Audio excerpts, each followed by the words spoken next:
Buenas tardes. Nuestro grupo está conformado por Walter Rojas, Nidia Vargas y Rosa Quintero, quien les habla. En esta oportunidad vamos a hablarle acerca del SBA, que es la validación de testimonio.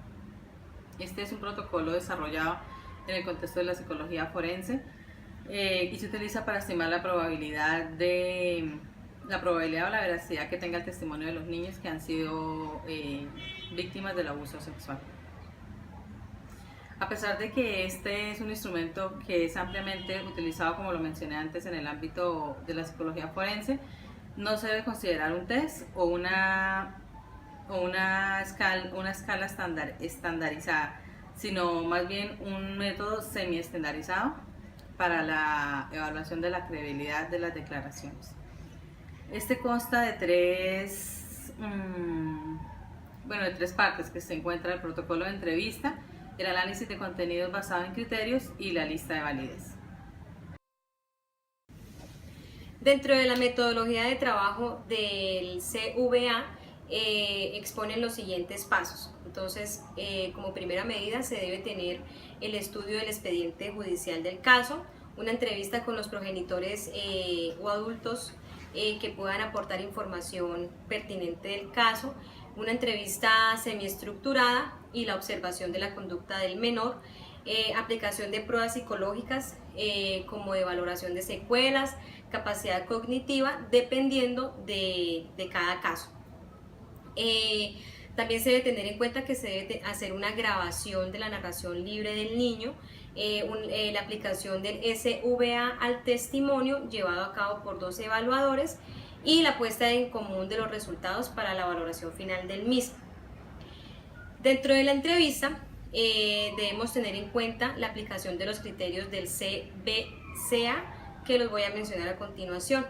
Entonces empezamos con las características generales, que se refieren a la declaración tomada en su totalidad y que valoran también la coherencia y la potencialidad informativa de la misma. Ella tiene 3 ítems, que son la estructura lógica, la elaboración desestructurada y la cantidad de detalles. Los contenidos específicos, aquí se cuantifican los detalles, ya sean contextuales, descriptivos o informaciones de conversaciones.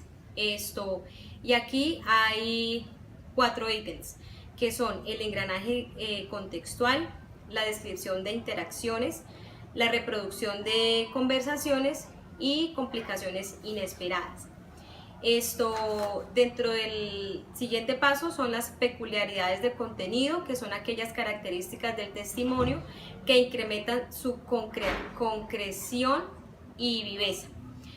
Aquí hay otros puntos que se deben tener en cuenta, que son los detalles inusuales, los detalles superfluos, la incomprensión de detalles y relatos con precisión, asociaciones externas relacionadas, alusiones al estado mental subjetivo, atribución al estado mental del autor del delito.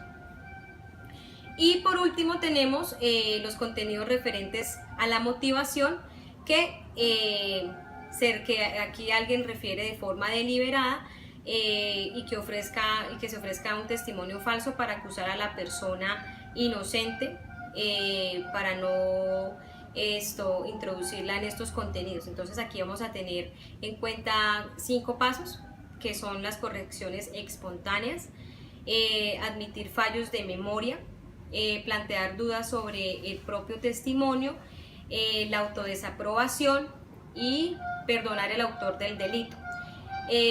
Y por último tenemos ya los elementos específicos de la ofensa, que se contrastan las características del abuso narrado con las que son propias de este tipo de acontecimiento. Y aquí tenemos un ítem que es importante, que son los detalles característicos del delito. Dentro de la entrevista pues también tenemos el objetivo primordial es obtener el material sobre lo cual aplicar dichos criterios que mencioné anteriormente. Es importante que el entrevistador esté familiarizado con el contenido de los criterios y pues de ello depende la aplicación de la entrevista se desarrolle de forma adecuada. También se debe obtener la mayor cantidad de información empleada en una entrevista diseñada de forma que maximice la cantidad de información aportada por el testimonio o por el testigo y minimice cualquier tipo de contaminación generada por el entrevistador o por cualquier otro adulto que se vaya a entrevistar. Para la preparación preliminar de la entrevista del CVA es importante tener 4 pasos, el cuales son: primero es el estudio documental del caso, el segundo la entrevista con los padres, donde se debe recolectar información emocional, lingüística y cognitiva, el tercero debe escribirse un guión con los temas a tratar, y el cuarto debe prepararse un contexto para la realización de esta entrevista, de la grabación.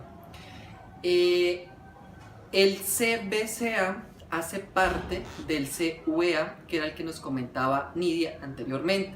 Es importante aclarar que el CBCA es un modelo de evaluación para conducir evaluaciones de niños abusados sexualmente.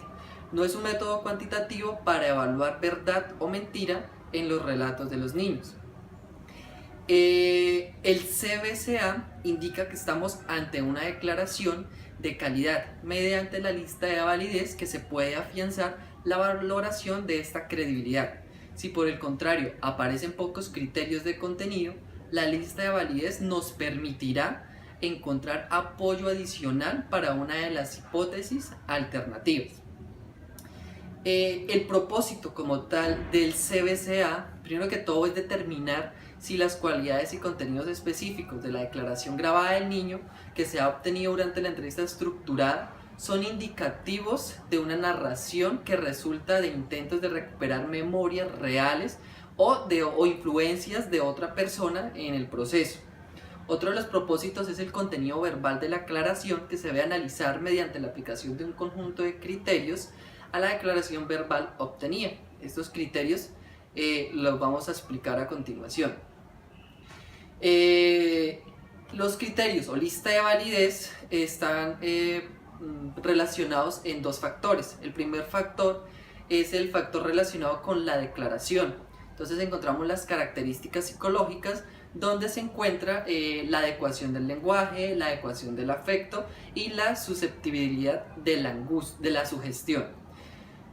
Encontramos otra característica, que es la de la entrevista. Acá debemos estar muy presentes y se deben de realizar preguntas sugestivas o directivas. Se debe realizar una adecuación global de la entrevista. Encontramos otro componente, que es el motivación. Hay que revisar características como son los motivos para denunciar y el contexto de la revelación, o como tal el informe que se presentó. La parte original, que hay que revisar si hay presiones o si hay alguna información en falso de esta lista de validez.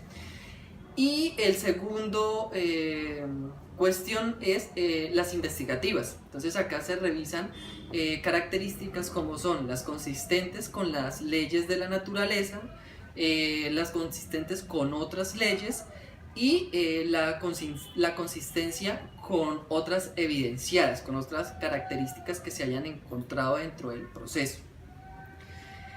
Como resultado de la aplicación del SVA y del CBCA, podemos encontrar que hay una amplia trayectoria y se aplica con éxito en muchos países, logrando aproximarse con mayor certeza a establecer la credibilidad de lo narrado por el menor de edad.